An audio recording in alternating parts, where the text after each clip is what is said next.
একটি গুরুত্বপূর্ণ রাজনৈতিক বিশ্লেষণ। হাসনাত আবদুল্লাহ, সার্জিস, নাহিদ ইসলাম, আসিফ মাহমুদ, এদের এক হয়ে কাজ করতে হবে। এদের ভিতর মতভেদ থাকলে পরে পস্তাতে হবে।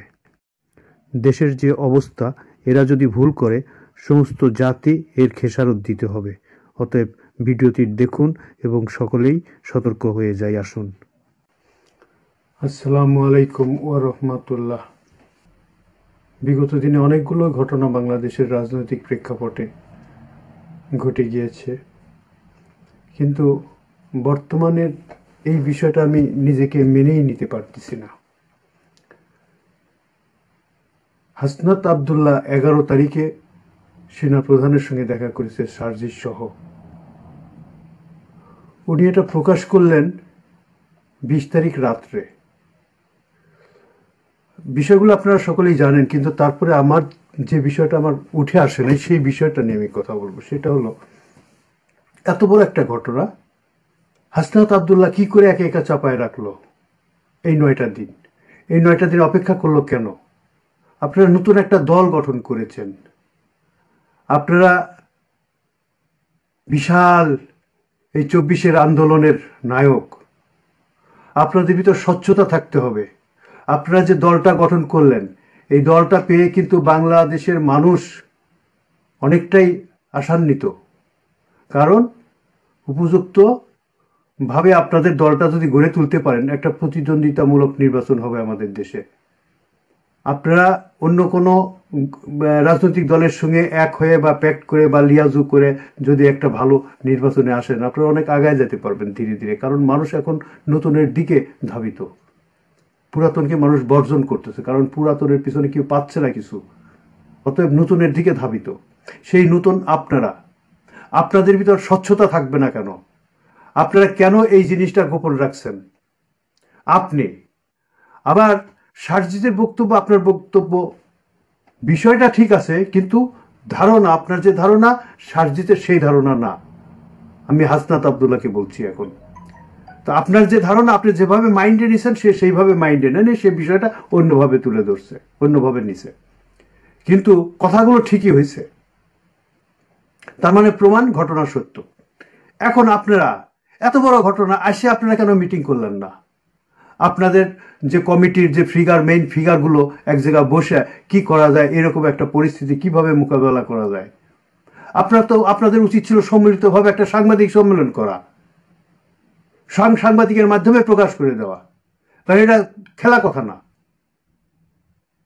এত বড় একটা আন্দোলনের পরে আমরা যে স্বাধীনতাটা পেলাম, নতুন স্বাধীনতা, নতুন বাংলাদেশ, এটাকে তো ধরে রাখতে হবে। এটাকে ধরে রাখতে হলে পরে এ পর্যন্ত আমি যে খেয়ালগুলো করলাম, আজ 7 মাস পার হয়ে গেছে, অন্যান্য দলের চেয়ে আপনারাই কিন্তু ঠিক ছিলেন। অন্যান্য রাজনৈতিক দল সুবিধা বুঝে এক এক সময় এক এক রকম কথা বলছে, কিন্তু আপনাদের স্পিরিট এক ছিল। সেই গণ অভ্যর্থনার চেতনা নিয়েই আপনারা আগাচ্ছিলেন এবং সেই চেতনা নিয়েই দলটা গঠন করলেন। কত বড় বিশাল একটা ব্যাপার। নাহিদ তার 2টো মন্ত্রিত্ব, ফুল মিনিস্ট্রির পদ ছেড়ে দিয়ে সে মাঠে এসে আপনাদের সঙ্গে যোগ দিল। অথচ আপনারা এই ভুলটা কেন করলেন? নাহিদ সহ আপনাদের সভাপতি, সহসভাপতি, যে কার্যকারী পরিষদের মেন যারা আছেন বা বিভিন্ন বিভাগীয় কিছু সবাইকে ডেকে একটা করতেন, একটা সিদ্ধান্ত নিতেন কি করা যায়। আর এই বিষয়টা ডক্টর ইউনূস চায়না যাওয়ার যে পরিকল্পনাটা বানচালের জন্য ভারত উঠে পড়ে লাগছে, আপনারা ভালো করেই জানেন। এই মুহূর্তে এই কথাটা না বললেও তো হইতো, ভারত থেকে ঘুরে আসতো। আপনারা তো ডক্টর ইউনূসের হাতকে শক্তি করা লাগবে। শক্তিশালী না করলে তো আপনারা কোনো কিছুই করতে পারবে না, কেউই কিছু করতে পারবে না। একটা জিনিস জেনে রাখেন আপনারা, ডক্টর ইউনূস আসে বিদায় এই 7 মাসও আছে বাংলাদেশটা। অন্য কারোর হাতে গেলে এতদিন থাকতো না। এটা কি আপনারা মানেন? আমরা জনগণের কাতার থেকে, জনগণের আঙ্গিনার থেকে আমরা এটা বিশ্বাস করি। ডক্টর ইউনূসকে আমরা এমনভাবেই মূল্যায়ন করি এবং বিশ্বে উনি থাকাকালীন বিশ্বের কেউ আমাদের বাংলাদেশের দিকে হাত বাড়াইতে পারবে না। আমি চ্যালেঞ্জ দিলাম, ভারত যতই হুঙ্কার দিক আশেপাশে থেকে, কিচ্ছু করতে পারবে না। আপনারা লিখে দিতে পারেন। ওয়াকিউজ্জামান সামরিক অভ্যর্থন করতে পারবে না, ওয়াকিউজ্জামান সামরিক আইন জারি করতে পারবে না যতক্ষণ ডক্টর ইউনূস আছে। এত সহজ না। ওনার হাত কত লম্বা আপনারা চিন্তাও করতে পারবেন না। সুষ্ঠুভাবে চায়না থেকে ঘুরে আসুক, দেখেন। আপনাদের উচিত এখন এই মুহূর্তে ডক্টর ইউনূসের হাতকে শক্তিশালী করা। এক এক রাজনৈতিক দল এক এক রকম কথা বলতেছে, আপনারা তো দেখতেছেন, কিন্তু আপনাদের এমটা ঠিক আছে, আপনারা একইভাবে স্পিডটা ধরে রাখছেন। আপনারা 5ই আগস্টের গণ অভ্যুত্থানের এবং 24-এর আন্দোলনের যে প্রেক্ষাপট, সেই প্রেক্ষাপটের উপরে আপনারা একটা শ্বেতপত্র প্রকাশ করতে চেয়েছিলেন, কিন্তু সরকার তখন দেয় নাই। সরকার বলছে যে আমরা প্রকাশ করব, যার ফলে আপনারা প্রোগ্রাম দিয়ে, টাইম দিয়ে, সেই টাইমে আপনারা শ্বেতপত্র প্রকাশ করেন নাই। সেই শ্বেতপত্র প্রকাশ না করলেও আপনারা কিন্তু সেই ধারাতেই আগায় গেছেন এই পর্যন্ত। কিন্তু এই লাস্টে এই কাজটা কি করলেন? এটা কি করলেন? এত বড় ভুল আপনারা করলে তো হবে না। আপনাদের দিকে জনগণ তাকিয়ে আছে, বাংলাদেশ তাকিয়ে আছে। এই মুহূর্তে যদি আপনারা অতি বিলম্বে, প্লিজ অতি বিলম্বে আপনারা একটা মিটিং কল করেন। মিটিং কল করে হাসনাত আবদুল্লাহর অবশ্যই ভুল হয়েছে, বিষয়টা গোপন রেখে, এবং প্রকাশ করলে সম্মিলিতভাবে প্রকাশ করা লাগবে। এটা আপনারা নিজেদের ভিতর কাদাছড়ি যেন না হয়, নিজেদের ভিতর এই দলের যেন ভাঙন সৃষ্টি না হয়, এই জন্য আপনাদের কাছে আমি বিশেষ অনুরোধ জানাবো। আপনারা মিটিং কল করে দরকার হলে হাসনাত আবদুল্লাহ ক্ষমা চাইলে, ভুল হতেই পারে, মানুষের সরি বলা কোনো ব্যাপার না। আপনি ইয়াং মানুষ, আপনারই তো ভুল হবে, কিন্তু এই ভুলটা কিন্তু মারাত্মক ভুল, একটা সাংগঠনিক কার্যক্রমের ভুল। আর জাতি আপনাদের দিকে তাকায় আছে। ওনার যে লাস্টের যে বক্তব্য হাত উঁচা করে উনি সতর্ক করে দিলেন, উনি বললেন আমি যদি না বলি পরে আপনারা আমাকে বলবেন। ওনার প্রত্যেকটি কথা, ওনার কথাগুলোতে ওনার পথ থাকে না, ওনার এই পাওয়ার নাই, ওনার এই এখতিয়ার নাই রাজনৈতিক বিষয়ে এইভাবে তার মুখোশ উন্মোচন করা। ওনার চাকরি থাকার কথা না। আচ্ছা, আপনারা বলেন, কোন গণতান্ত্রিক দেশে সেনাপ্রধান যদি এই বক্তব্য দেয়, তার চাকরি থাকে? সেনাপ্রধান এই বক্তব্য দিতে পারে? একটা গণতন্ত্রের নিম্ন একটা দেশের কথাই চিন্তা করেন, পারবে? কোন গণতান্ত্রিক দেশে সেনাপ্রধান এরকম বক্তব্য দিতে পারে না। এটা তার শপথ ভঙ্গ হয়েছে। এই শপথ ভঙ্গের অপরাধে তার কি হইতে পারে? সে নিজেও পদত্যাগ করে নাই। আপনারা বলেন প্রেসিডেন্ট চুপ্পুকে সরাতে গেলে সংবিধান লঙ্ঘন হয়, এটা কোন কথা? গণ অভ্যুত্থান কি সংবিধান অনুসারে হয়েছে? সংবিধানে কি আছে ওয়াকারুজ্জামান ওই ধরনের বক্তব্য দিতে পারে? তাহলে কোনোটাই সংবিধানে মানা হচ্ছে না। অতএব এখন কি করতে হবে? আপনাদের শক্তি অর্জন করতে হবে। সেই 24-এর আন্দোলনের টাইমে যেরকম সব ইউনিটি ছিলেন, ওই রকম ইউনিটি হতে হবে। প্রত্যেকটি বিরোধী দল এক হয়ে যান, এখানে কোনো কাদাছড়ি ছেড়ে। ইলেকশন হবে, ইলেকশনে যাকে জনগণ ভালো মনে করে তাকে ভোট দেবে, জনগণের সঙ্গে মিশে যায়। প্রত্যেকটি রাজনৈতিক দলকে আমি অনুরোধ করি, আপনারা জনগণের কাজ করেন। আগামীতে সেই ভাগবাটোয়ারা নির্বাচন হবে না, চ্যালেঞ্জ দিয়ে বললাম। এবার ছাত্র জনতা জাগ্রত। বারবার আমি একটা কথা বলি, এই সার্জিসরা যে রাজনৈতিক দল গঠন করেছেন, আপনাদের পিছনেও লোক আছে। আপনারা অন্যায় করলেও সে ধরার লোক আছে, কেউ পায়ে যেতে পারবেন না। সকল গণপ্রজাতন্ত্রের সকল কর্মকর্তাকে বলছি, কর্মচারী, কর্মকর্তা, প্রশাসনিক সকল পদের দায়িত্বশীলদেরকে বলছি, কেউ কোনো অন্যায় করে পেয়ে যেতে পারবেন না। টুডে টুমোরো আপনাদের বিচারের সম্মুখীন হতে হবে।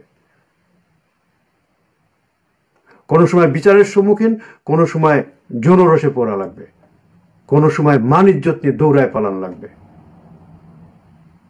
কি রাজনৈতিক দল বলেন, কি নেতা বলেন, ছাত্রদের সংগঠন বলেন, আর রাজনৈতিক বড় বড় দলগুলি বলেন, কেউ সামলায় যেতে পারবেন না। কারচুপি করে কিছুটা সময় এটা ওটা করে তালবাহানা করতে পারবেন, কিন্তু পরিশেষে, দিন শেষে হিসাব দিতে হবে, সবাইকে হিসাব দিতে হবে। আপনারা কেউ আর ভুল করবেন না। আপনারা বসে আরো ইউনিটি হওয়া লাগবে, এবং আপনারা এগিয়ে যেতে পারবেন। আপনাদের নীতি আদর্শ আরো ভালো করা লাগবে, আরো মনে রাখবেন, মানুষ যত বড় হয় তার দায়িত্ব তত বেড়ে যায়, এবং মানুষ যত বড় হয় তাকে নিজেকে আরো বেশি সংশোধন করতে হয়। কারণ আল্লাহ এমনভাবে আমাদের মানিজ্যতা দিছে না, ঠুস করে ঠুনকো খেলনার মতো পরে ভেঙে যাবে। আর রাজনৈতিক কর্মকাণ্ড, এরা তো সবসময় বোঝেন টলমল করে, কখনো এইদিকে ফার্স্ট, কখনো ওইদিকে ফার্স্ট, কখনো এ দল আগায় যাচ্ছে, কখনো ওই দল আগায় যাচ্ছে। সময়ের আবর্তনে অনেক কিছু চেঞ্জ হয়। আমি মনে করি বাংলাদেশের বর্তমান প্রেক্ষাপটে আপনারা যে রাজনৈতিক দল গঠন করেছেন, এই দলকে আঁকড়িয়ে ধরেন, এই দলের মাধ্যমে জনগণের কাজ করেন এবং সরকারকে শক্তিশালী করেন। সরকারের প্রতি আমার বিশেষ অনুরোধ এবং দাবি, ডক্টর মোহাম্মদ ইউনূস সাহেব নিজেই বলেছেন, কি আমাদের অন্তরায়, আমাদের সব আছে, আমরা ভাগ্যবান, শুধু আমাদের যে প্রবলেমটা, সেই প্রবলেমটা সরায় ফেললেই হয়। এবং প্রবলেমটা কি? অপরাধ, বেআইনি কার্যক্রম, আপনি নিজেই বলেছেন, অন্যায়। এই জিনিসগুলোর সরাতে কি লাগবে? প্রত্যেকটি মানুষের ক্যারেক্টার পরিবর্তন করা লাগবে। এর জন্য কি লাগবে? বাধ্য হয়ে যেন ক্যারেক্টার পরিবর্তন করতে পারে, তার জন্য কঠিন শাস্তির ব্যবস্থা করতে হবে। মাথার উপর যদি শুল ঝোলে, সত্যি কথা বলতেই হবে। গলার সামনে যদি ফাঁসির দড়ি ঝুলতে থাকে, তখন সে অন্যায় করতে পারবে না। প্রত্যেকটি অন্যায়ের কঠিন বিচার করা লাগবে, প্রত্যেকটি অন্যায়ের কঠিন বিচার করা লাগবে। আর আইনগত বিচারের সাথে সাথে অর্থনৈতিক বিচার করতে হবে। মনে রাখবেন, টাকার ঘাও কলজের কাছে, মানুষের টাকা গেলে সহ্য কম হয়। অতএব যেখানে যে অন্যায় হবে, সাথে সাথে টিম গিয়ে সেখানে ফাইন করবে, ক্যাশ ফাইন, ক্যাশ আদায় করতে হবে, ফাইন, নাহলে সঙ্গে সঙ্গে ব্যাংক অ্যাকাউন্ট সিজ হবে। যেখানে অন্যায়, যেখানে ভেজাল, যেখানে দুর্নীতি, যেখানে ঘুষ হচ্ছে, যেখানে অপরাধ হচ্ছে, সাথে সাথে প্রথম হলো ক্যাশ, অর্থনৈতিক দ্বন্দ্ব তাৎক্ষণিক, অর্থনৈতিক দ্বন্দ্ব তাৎক্ষণিক, সাথে সাথে সেই টাকাটা নেবে, তার নামে ট্রেজারিতে চলে যাবে, আর বিচার প্রক্রিয়া কার্যক্রম চলতে থাকবে। যতগুলি অপরাধের লিস্ট আছে, সকলের অ্যাকাউন্ট জব্দ করেন। আইনকে কঠিন করতে হবে, এক। দ্বিতীয় কথা, পুলিশে আরো লোক নিয়োগ করা লাগবে। বিচার বিভাগ শক্ত করা লাগবে। দুর্নীতি দমন কমিশনকে আরো অ্যাক্টিভ করা লাগবে, সেখানে জনবল বাড়ানো লাগবে। প্রত্যেকটি জেলায় জেলায় মাঠে ময়দানে থাকতে হবে সিকিউরিটির লোক, ইন্টেলিজেন্টের লোক, দুর্নীতি দমন বিভাগের লোক ছদ্মবেশে ঘোরা লাগবে। এগুলো কেন করবেন না, কেন করবেন না? আপনারা তো শপথ নিয়ে আসছেন সংস্কার করতে। মেন সংস্কার আসেন, এটা করতে হবে আগে। আগে দুর্নীতি দমন করা লাগবে, মেন সংস্কার। মিথ্যাবাদী, ব্লাফ, ধোঁকা দেওয়া, একজন মিথ্যা পোস্ট দেবে, এটারও বিচার হওয়া লাগবে। সত্য পোস্ট, একটা পেপারে মিথ্যা সংবাদ ছাপবে, সেটারও বিচার করা লাগবে। অতএব বিচার বিভাগের দিকে আগার লাগবে, মানুষের ক্যারেক্টারকে চেঞ্জ করবো। এই 17 বছরে দুর্নীতি সরকার আমাদের ক্যারেক্টারটা খারাপের দিকে নিয়ে গেছে। আমাদের অভ্যেসই হয়েছে সকালে উঠলেই মিথ্যা কথা কওয়া লাগবে, এটা আমাদের অভ্যেসে পরিণত হয়েছে। এই অভ্যেসটাকে তাড়াতে গেলে কি করা লাগবে? মিষ্টি কথায় তো অভ্যেসটা যাচ্ছে না। মিথ্যা কথা বলে যখন জরিমানা হবে, তখন বাধ্য হয় মানুষ মিথ্যা কথা কওয়া বাদ দেবে। এইরকম অবস্থা সৃষ্টি করা লাগবে। আজকে বহু দুঃখ লাগে, বলতে বহু কষ্ট লাগে। এই একটা দিনে, এই দুইটে তিনটে দিনে আপনি জানেন, আপনি আজকে ইউটিউবে ঢোকেন, কালকের থেকে মিথ্যাচারে ভর্তি। ভারত থেকে চ্যানেলগুলোতে এত ডাকাতের মতো মিথ্যা কথা বলছে। আরে আমি কালকে রাত্রে শুয়েছি, আমি তো লন্ডনে থাকি, কালকে রাত্রে ঘুমাইছি, ঘুমানোর মধ্যে ঘুম ভাঙিয়ে দেখি একটা মেসেজ আসছে, কি সকাল 10টার সময় ওয়াকুজ্জামান সেনাবাহিনী সকল কমান্ডারদের, সকল আর্মি অফিসারদেরকে ডেকে একটা মিটিং করবে, সেখানে সে জাতির উদ্দেশ্যে ভাষণ দেবে। এই কথা আমি নাম বলবো না, আমাদের প্রভাবশালী একজন সাংবাদিকের মুখ দিয়েও বের হয়েছে। তা আমি তো মনে করছি আমার রাত্রে বাংলাদেশের সময় এখানে যখন যখন 10টা বাজে, আমি রাত 2টো, এখানকার সময় রাত 2টো 3টে সেহরি খাওয়ার পরে আমি অপেক্ষা করতেছি কখন 10টা বাজবে, কখন আমি এই কথা শুনবো। এখানকার সময় সকাল 7টা, মানে বাংলাদেশের 12টা 1টা বেজে যায়, তারপরও দেখি তো ওয়াকুজ্জামানের ইয়ে নাই। আর অপর দিকে দেখি এত মিথ্যা সংবাদ, বাংলাদেশের ভিতরেও কিছু কিছু নতুন মুখ এসে বলতেছে যে কোনো সময় সামরিক আইন জারি হবে, যে কোনো সময় ইউনূস পালায়া যাবে, চট্টগ্রাম থেকে এত প্লাটুন সৈন্য আসতেছে ঢাকার দিকে, বর্ডার থেকে সব সৈন্য তুলে নিয়ে আসা হয়েছে ঢাকাকে চেক দেওয়ার জন্য। এই সমস্ত মিথ্যা কথা। আমি তাজ্জব, আমি তো ভয় ভীতু। আমি কয়েক ফ্রেন্ডকে আমি ফোন করে বললাম যে দেশের অবস্থা ভালো যাচ্ছে না, তো তারা বলতে হ্যাঁ তাই তো মনে হচ্ছে। কিন্তু পরে কি? আসলে কিচ্ছু না, এই ভুয়া সংবাদ। এরা মিথ্যাচার করতে করতে দেশকে যেরকম মিথ্যা বানাইছে, মিথ্যাচার করে করে এদের অভ্যেস হয়ে গেছে, বাইরে যায় পলায় আছে, তারপরে ওরা মিথ্যাচার করতেছে। দুর্নীতি দমন কমিশনকে আমি অনুরোধ করব, এই ভুয়া ফেসবুক ফেক আইডি গুলো খুঁজে বের করেন। ফেক আইডি খুঁজে বের করা যায়, তাকে ধরা যায়। ব্লগারদেরকে ডাকেন, কিভাবে যারা টেকনিশিয়ান আছে অনলাইনে, যারা টেকনিক কাজ জানে, কে কোথা থেকে স্ট্যাটাস দিচ্ছে, কোন নাম ছদ্মনাম দিছে, কোথা থেকে আসতে পারে সিগন্যাল, সব বাইর করা যাবে। এগুলো সব বাইর করেন, নাহলে দেশ চালানো কঠিন হবে। পাশাপাশি আমি সকল রাজনৈতিক দলকে বলবো, দেশের দিকে তাকান দয়া করে। আমরা খুব অভাগা, আমাদের দেশটা খুবই অভাগা। আমাদের দেশে কেউ নাই। আমরা সেই ব্রিটিশ উপনিবেশ আমল থেকেই আমরা শোষিত। আমরা কখনোই স্বাধীনতার মুখ দেখি নাই। এইবার কয়েকটা দিন দেখতেছিলাম, এই বিগত 7 মাস যাবৎ। এটাকে নষ্ট করেন না আপনারা। সাময়িক শক্তির জন্য, সাময়িক পাওয়ার জন্য কোনো মিথ্যাচার করেন না। অন্যায়ের কাছে মাথা নত করবেন না। কোনো দেশের সঙ্গে চুক্তি করবেন না। নিজের দেশীয় কালচার, নিজের দেশীয় আইন নীতিকে সম্মান করে নিজের দেশীয় স্বার্থ রক্ষা করার জন্য যা করার সেগুলো করেন। কেহই বিপদে পড়লে আপনার পাশে আসবে না। বয়স বেড়ে যাবে, মৃত্যুবরণ করা লাগবে। মৃত্যুর পরে সকলকেই হিসাব দিতে হবে। আল্লাহর নিকট সকলকেই হিসাব দেওয়া লাগবে। তোমাকে এই পাওয়ার দিছি, তোমাকে এই শক্তি দিছি, তুমি কি করছো, কি জবাব দিবেন? সেই জবাবটা সুস্থ রাখেন। সেই জবাবটা যেন এমন জবাব হয় যে আপনাকে জান্নাতের পথে নিয়ে যাবে। দেশের বিরুদ্ধে কিছু করেন না। সবাই দেশের কাজ করেন, সকলে জনগণের পাশে যান। মাঠের যে সমস্ত নেতারা আছেন, প্রত্যন্ত অঞ্চলে যারা এমপি নির্বাচন করবেন, যারা উপজেলার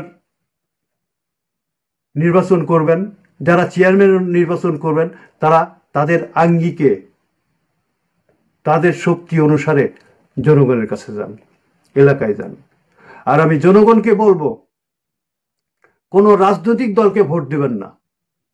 ভোট দিবেন মানুষ দেখে। যে ক্যান্ডিডেটকে ভোট দিবেন, ক্যান্ডিডেটের অতীতে কি ছিল, অতীতে কে ভালো কাজ করছে। আমি মরেও যেতে পারি, কিন্তু এই কথাটা সকল জনগণের মনে রাখার জন্য আমি পুনরায় উপস্থাপন করছি। মানুষ দেখে ভোট দিবেন। দল, রাজনৈতিক পার্টি, শক্তি দেখে ভোট দিবেন না। যে মানুষ ভালো, মানুষের অতীতের ব্যাকগ্রাউন্ড ভালো, তাকে ভোট দিবেন, সে যে দলেরই হোক। দেশের যে কাজ করবে, দেশের যে উন্নতি করবে, মানুষের যে কাজ করবে, মানুষের উন্নতির কথা চিন্তা করবে, তাকে ভোট দিবেন। হতে পারে আওয়ামী লীগের একটা লোক, মনে করেন স্বতন্ত্র থেকে দাঁড়ালো, কিন্তু সে লোক ভালো, তাকে ভোট দিবেন। লোক ভালো, কারণ আপনার এলাকায় পরীক্ষিত ভালো লোক হওয়া লাগবে। আমি একটা উদাহরণ দিলাম। ইসলামী দলগুলো ভাগাভাগি না হয়ে এক হয়ে যান, এক হয়ে যান। আমরা খুবই করুণ অবস্থায় আছি। আপনারা বিচ্ছিন্নভাবে যদি আন্দোলন করেন তাহলে আপনারা কেউই সার্থক হতে পারবেন না। অল্প কয়েকদিনের মধ্যে, এই 7 মাসের মধ্যে একসাথে আপনারা পলিটিক্স করছেন, ফট করে একজন আরেকজনের বিরুদ্ধে বলা শুরু করছেন। মনে হলো আপনার পাওয়ার পায়ে গেছেন, দুই দল এত একসাথে চলছেন, ফট করে একজন আরেকজনের বিরুদ্ধে বদনাম শুরু করে দিয়েছেন। কি জঘন্য আপনাদের রাজনীতি। আর একটা কথা, অনেকে ইউটিউবে আসে বকাঝকা করেন, গালাগালি করেন, এগুলো করবেন না। অসম্মান দিয়ে কথা বলবেন না। আপনি কাউকে অসম্মান করলে আপনাকেও কেউ কেউ কেউ অসম্মান করবে। কোন এক নেতা বলছে তুই এটা করছিলি, তুই এটা করছিলি, তুই এটা করছিস, আমি জানি না, আমি করব, এ করব, ও করব, তুই করে। তো কারোর ক্ষমতা নেই, ক্যান্টনমেন্ট উড়ায় দেয়। এটার মানে কি? ক্যান্টনমেন্ট কার? এটা কি বক্তব্য? কোন শিক্ষায় শিক্ষিত? তারা যদি নেতা হয় তাহলে কি হবে আমার মাথায় আসে না, জানি না। আর যদি সে ইমোশনাল বলে থাকে তাহলে তার মাপ চাওয়া উচিত। ক্ষমা চাইলে ছোট হয় না, মানুষেরই ভুল হয়, জিহ্বায় স্লিপ হইতে পারে। তবে এটা ঠিক, ভিতরে যেটা থাকে সেটাই অনেক সময় জিহ্বা দিয়ে স্লিপ হয়ে বের হয়ে আসে। সবাই যার যার জায়গা থেকে তার দায়িত্বশীল আচরণ করেন। নিজের সমালোচনা করে নিজেকে শুদ্ধি করুন। ধন্যবাদ। আমার আরো অনেক কথা ছিল, এই ভিডিওটা বোধহয় বেশি বড় হয়ে যাচ্ছে। আমি এত বড় ভিডিও দিতে চাই না। আমি খুব কম আসি লাইভে। আমার লাইভটায় আপনারা শেয়ার দিয়েন। আমার ভিডিওটা আপনারা ইউটিউবে যারা দেখেন সাবস্ক্রাইব করবেন। মাঝে মাঝে যখনই টাইম হয়, যখন মন মানসিকতা একেবারে থাকে না, তখন আমার কোনো পেশা না। দেশকে খুব ভালোবাসি, দেশের মানুষকে ভালোবাসি। বিদেশে থাকি, প্রাণটা দেশে যায় পড়ে থাকে। ভালো থাকেন, দোয়া করবেন আমার জন্য, আমিও আপনাদের জন্য দোয়া করি। আপনারা ভুল বুঝবেন না, আমি কাউকে কটাক্ষ করে কথা বলি নাই। আমি দেশের স্বার্থে, দেশের মানুষের স্বার্থে, দেশের জন্য কথা বলি। আসসালামু আলাইকুম ওয়া রাহমাতুল্লাহ।